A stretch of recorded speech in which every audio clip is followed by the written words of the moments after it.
Welcome back to YouTube to Truth Over Wine with Lily and TJ. So we like to discuss topics like lifestyle, marriage, dating. So keep coming back and make sure to always like, comment, and Subscribe.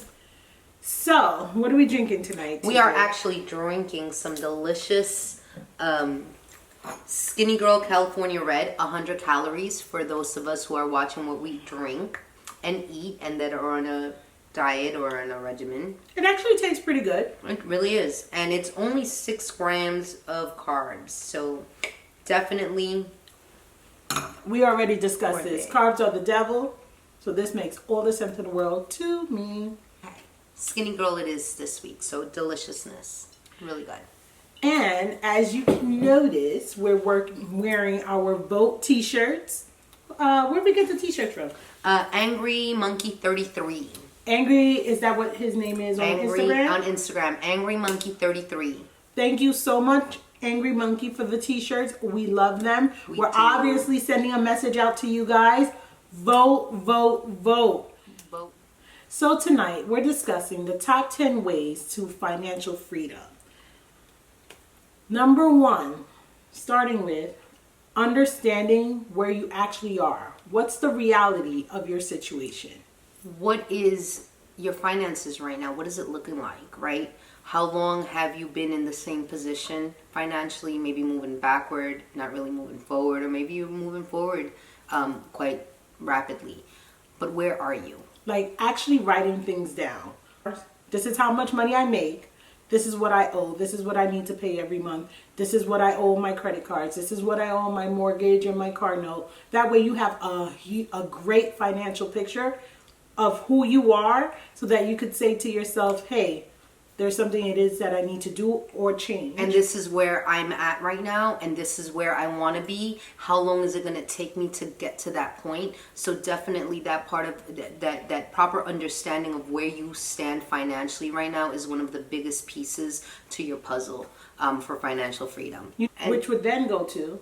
Writing down your goals, right? So writing down your goals. I think you need to talk about what your goals are, short-term and long-term. Of course. So what's important to you? What do you want to do? Like, what is the whole point of this? Where do you hope to see yourself in the future? Whichever route you're going to take, whether you're going to start short term or long term, it is extremely, extremely important that we write it down and put it on paper. And it's visual. When you see it on paper, you get a different feel of things. And I think you should definitely, like we talked about what some short-term goals are, like the vacations and the cars and things like that. But you should talk long-term goals. College planning, retirement, purchasing your first home. Those are all things that are not going to happen quickly. So those would be considered long-term goals. Mm-hmm. After you write down what your goals are, now you have to actually track your spending and budget. This is really important. This is very important because without tracking your spending and budgeting, it's going to be a lot. Your road to your goals are going to be a lot longer and a lot rockier than what they should be. So definitely, I think budgeting and tracking down your spending is a big deal. Sometimes we don't realize how much money we spend. Where our money is actually going. You're spending way more money on things like food and small coffee, more than you need to, and not spending enough money paying off your debt, paying off those credit cards, or you're using those credit cards to buy small things like coffee. So making sure that you get a good sense of where your money is actually going. Sometimes it's going to fees, late fees, interest. How about those checking account fees? When you how about those automatic payments or automatic things like well, everyone loves Netflix and I get it, but there are other things like that. It accumulates. Listen, guys, it's $8.99 or $9.99. $11.99. Oh well, okay, $11.99. I have it. I don't check it, but if you look at your statements and then you have your Apple fees, right, which is $3, that additional $4 storage fee.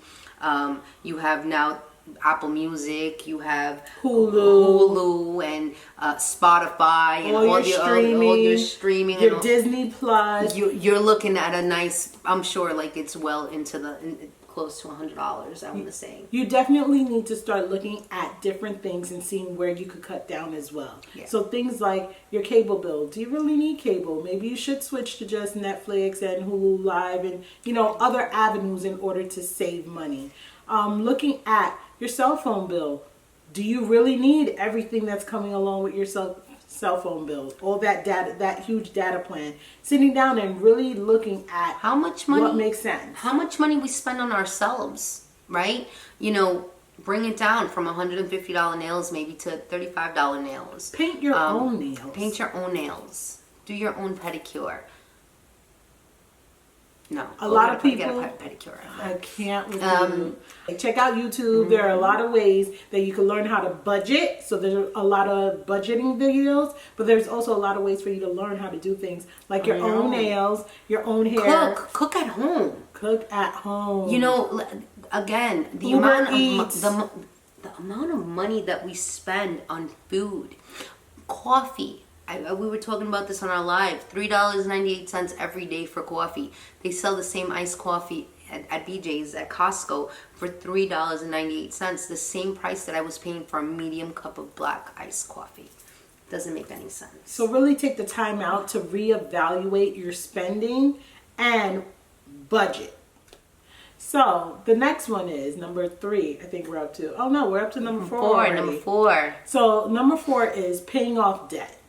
So a lot of people have a lot of different methods that they use to make the decision on how they're going to pay off the debt. I know some people look at the interest rate and say, hey, I want to pay the one with the largest interest rate first and then go down from there.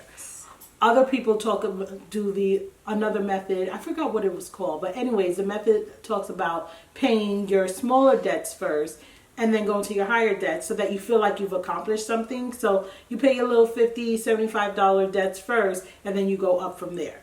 Either way, let's plan to pay it off. You stand in your debt, so you have a proper plan in place, so you can start making those payments. And some of those things would be maybe balance transfers, right? When you have high interest rate credit cards, you can do a balance transfer to a 0 interest credit card. So that's definitely a good idea. Definitely balance transfers are a great idea. You want to make sure that the debt that you're paying, once those balance transfer time periods are over. Correct. So if you get a balance transfer for 12 months at 0%, did you pay off the debt? And if not, you might want to consider another balance transfer, or if it's around tax time, just pay it off so that you're not charged the interest. Yep. Last but not least, extra payments. Extra payments, I think, is also, if you have the ability to be able to make that extra payment towards your principal only, definitely that's a great idea to bring down that balance, right? Sometimes we're paying so much in interest that is the actual principal balance coming down, right? So making that extra payment a month, if you can do it, by all means. And again, if you're cutting corners in different things and you're not subscribing to the Hulu or to the other things that we have, the other extras, right? We're cutting corners in coffee. Take that money and put it towards your principal. Yeah, I agree 100%. Next up, number 5 would be creating an emergency fund. That's a big one. Right? That's a big one. I think a lot of people talk about having 6 months worth of reserves. At minimum, you should have at least 6 months of reserves. You want the security of knowing that if, God forbid, Corona happened, you lost your job, someone had an injury, whatever the case is, if God forbid life happened, you would still be able to survive at minimum 6 months. That gives you a 6-month window to get a new job, to recuperate from said surgery or operation or whatever the case may be. Whatever life throws at you, at least knowing the fact that, again, you're not going to end up with an eviction notice in front of you, or the bank getting involved with your mortgage, or your car getting repossessed. You definitely want to make sure that you have at least that minimum 6 months of an emergency fund. You never know when life happens. And you should be taking into consideration things like 6 months worth of your rent or mortgage. Correct. Bills, important bills that need to be paid. So all your utilities should be included. Your car note, because your you don't want to lose your insurance, vehicle at that time. your life I insurance. was just about to say your life insurance. You need to make sure that's still being paid. Basically paying attention to all of the important things and saying, let me make sure I have that budgeted and I have 6 months worth of it available to me. Yep. Next up, maximizing retirement. It's a big one. And especially for for you younger folks, I wish someone had told me this back in my 20s, right? About the importance of having your 401k and properly investing your money and getting your finances ready for your future. It's a big deal. And I think that the older I get, the more it settles in and sinks in, like it's gonna happen when I'm 60. So here's what's funny. When you first get to work, a lot of people don't know that you're entitled to 401ks, which is employers' retirement plans. And a lot of employers, although some of them have stopped, match whatever it is that you put in. Which is free money, by the way. Free money that you're losing out on when you decide not to participate in your 401k plan. So definitely participate.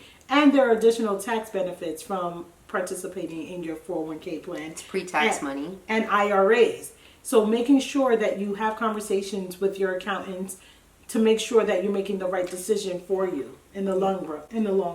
Yeah, and you can also get additional IRAs. You can do retirement, your retirement accounts. If your company doesn't offer it, you can definitely get one. You can go to your financial institution and do your own IRA plan. If you own a business, you could do a SEP IRA. You need to educate yourself so that you make sure that you're preparing yourself for success. Because here's the deal. They talk about it all the time. Social Security is not a guarantee, and we can't live our lives acting like that's going to be available to us. That's right. Yeah. And also not fear in investments, right? That's another thing, is making sure that let's educate ourselves. Let us go back and just kind of maybe find out a little more information of what, especially when you're young, you have the opportunity to be able to take a little bit more risks than other people that are towards retirement, where you can actually invest your money in mutual funds or in the stock market, and it's an opportunity to make more money on your money. Yeah. A lot of people like safe vehicles, like savings accounts and CDs, but you don't realize the interest that they're offering right now. Nothing. Well, it's nothing, and it's taxable. But there are other opportunities or other avenues that you can use in order to make money. And if you speak to your financial advisor or advisors at the bank, they can introduce you and educate you, and you could be making better decisions. Absolutely. Number 7, managing our credit. Oh, yeah. This is a big one. Definitely. So, I mean, the easiest one, making sure that you pay your bills on time. So we talked about automatic payments earlier and making the minimum payments. Yeah. At minimum, you should be making minimum payments on your credit card. You have to, because this is so impactful. That this is one of the biggest things on your credit report is late payments. Set up, just make sure that you're able to make at minimum the minimum payment. If that, make sure that you put it on your tracker, make sure that you put it on your phone, remind yourself. Sometimes we forget, life happens. These things are very impactful, especially if you let it roll out for a certain amount of 30 days. For more than 30 days, it's going to strike your credit. Pull your credit report. You're entitled to a free annual credit report once a year. If you're open to spending the money, FICO.com, Experian.com, you could go to each one of the credit bureaus website and they'll give you copies of your credit report. You get your free credit report. They don't provide you with your score. They don't. You have to pay for the score. That's fine. But at minimum, you need to know what debt you're in. You know what's on paper. Exactly. Very important. And again, you want to make sure you're working towards your credit. You want to get that highest, you want to get to that high credit score. So you want to make sure that you know which way you're heading to. You want to know exactly what it is that's showing on your credit report and how it's reflected on your score. And you should manage the amount of debt that you have. So try to have or spend no more than 30% on your revolving credit. So that would include things like your credit card or your home equity line of credit, because that they frown upon it on your credit report, and it affects your credit negatively. It very negatively, actually. When you go above the 30% usage, you can see your credit score drop down 10, 15, 16 points. So just try to pay attention to your credit card limits and make sure that you're under that 30% line. Other things that you should pay attention to: inquiries and looking for new credit. Yes. So anytime you're looking for new credit, it affects your credit score negatively. It's a little ding. So here's what's funny. Ding. If you already have bad credit, it's more like a big dong, dong. If you have good credit, one little check is not going to hurt you. Maybe 2 or 3 points down. Soft hits here and there, it's okay, but... Right, but if you have bad credit already, the last thing you need is to be looking for new credit, so it affects it even worse. So please pay attention to the amount of times that you're running your credit. Next up, pay yourself first. That's a big deal. Yeah. You want to always pay yourself first. What do we said 10%? So, at least? Yeah, when you think about financial freedom, doing things like making sure you have your emergency fund, but also paying yourself first is really important. That's when you're starting to realize that you've got this thing figured out, when you can pay yourself first and you make yourself a priority. A lot of times when we don't have a financial tracker or guidance, if you may want to call it, you normally don't have money left over to pay yourself first. Or you by the time that your money's come and your money's gone. So making sure that you budget, sure. And when you're budgeting and you're putting down the bills that you have to pay, You are one of those bills. Me. Going back to that, trackers. Mint has a great tracker. Yes, they do. Right? Yes, they Mint.com do. has an amazing tracker. Yes, they That's do. something that you should consider checking out and seeing if it helps you with all types of things. Your credit, your budgeting. It helps you Your track spending. your You track your habits. spending. You can actually link your retirement accounts to you it. You can link everything All over your to bills, it. your checking accounts. And it breaks it down for you. Like, you spent this amount of money on coffee this week. Yeah. You spent X amount of money on groceries this week. And it really does break it down for you. So And it's it sends definitely- alerts to you about Yes. paying your bills. So when we talk about your credit, Mint.com, get with it. Number 9, create an additional source of income. Yeah, and again, I have a couple of additional sources of income because I'm a single parent and I have to. And sometimes it can be fun. It can be things that you might like to do, or that you have a hobby that you might want to turn into a profession. Or into your own business. You want to always have that additional source of income, or at least something to fall back on, right? Mm-hmm. I totally believe in Plan Bs. Working the 40 hours is the way of the past. A lot of people have figured out that working for yourself, is a benefit for so many different reasons, but it's also backup. So if God forbid something were to happen, hey, I have my Plan B to fall back on. Etsy. A lot of people are doing Etsy, Uber, DoorDash, These delivery These are services. things that add. Let me tell you something. It's great because it's extra money in your pocket, especially when you have a goal, when you have a plan. And let's discuss again that we wrote it down and we have it on paper and we know where we're going and how long it's going to take us to get there. These additional side hustles and side jobs are definitely going to get to it. Some people just take the money. Like I have friends who work shift, and they literally just take that money as their extra money, vacation money, or that is their plan for the future money, right? Yeah. So they sit down and they're like, I'm not going to count on this money at all. This is my pay me first money. Yeah. I don't touch it, or my emergency fund money, and that's how they make up for it. I met a gentleman just the other day who used their Plan B to pay for their storefront. He literally decided he wanted to get a gelato shop, and he used the money to pay for his storefront. That's amazing. It's amazing. Oh, if you're ever in the area, the name of the company is called Glacé. I'll tell you about it later. Maybe we'll stop by and we'll have some How gelato. awesome is that? Gelato shop with your Your additional plan income, B with money, your right? Plan It B was your money. additional income, and you Yeah. open up your own business on Yeah. your own. And he only did it in 6 months' time. Get that additional income if you can. Right? We love to hear about your plan B, so please comment below. Tell us, what's your plan B? What are you guys doing on the side? Last but not least, the 10th way to financial freedom. And not only for us, but for generations to come. Educating your children. So it definitely starts with you, but it continues on through your children. So making sure that you're setting the right examples and you're inviting them into what it is that you do every day when it comes to money. Teaching them from young about Take them to the money. bank with you. Take them to the bank. Have them understand what a piggy bank is. Have them understand that, oh, you have that quarter, let's put it away.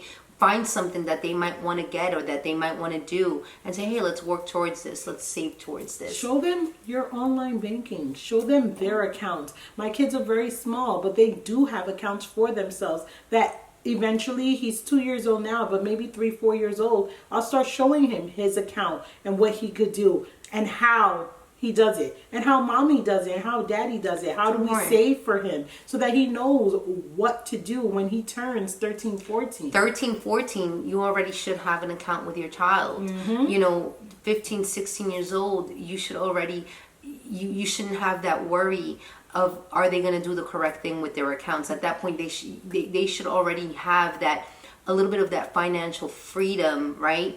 Of saying, all right, I'm going to use my debit card to purchase my sneakers, or I'm going to go and I'm going to have lunch and I'm going to swipe my card with it.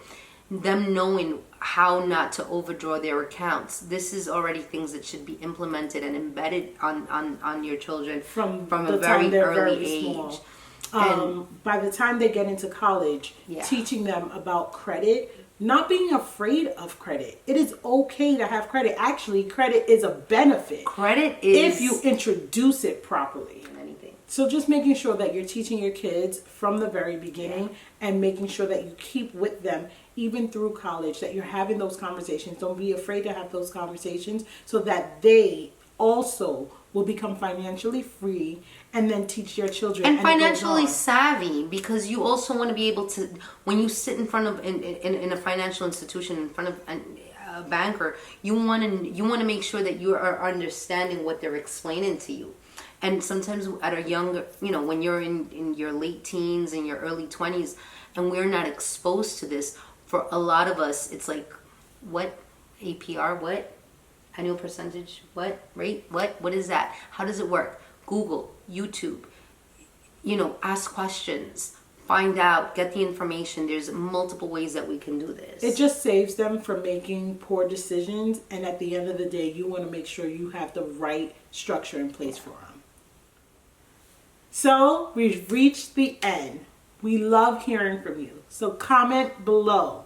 Tell us about your plan Bs. We want to hear some of the things you're doing with your stories. children. Yes, want let to us hear your know. stories. So like, comment, subscribe, and we'll see you guys next week. As you know, every Sunday at 8 o'clock, we post a video. Every Sunday. Every Sunday at 8 o'clock, we post a video. And every Tuesday, we're live on Instagram and... Facebook. No. Yeah, we're... What up, yo? You It's can't the do that outro. to me. All right, ready? Go. YouTube. Jesus, Lord. YouTube. All right. So we've reached that time again. It's the end. But we'll be back.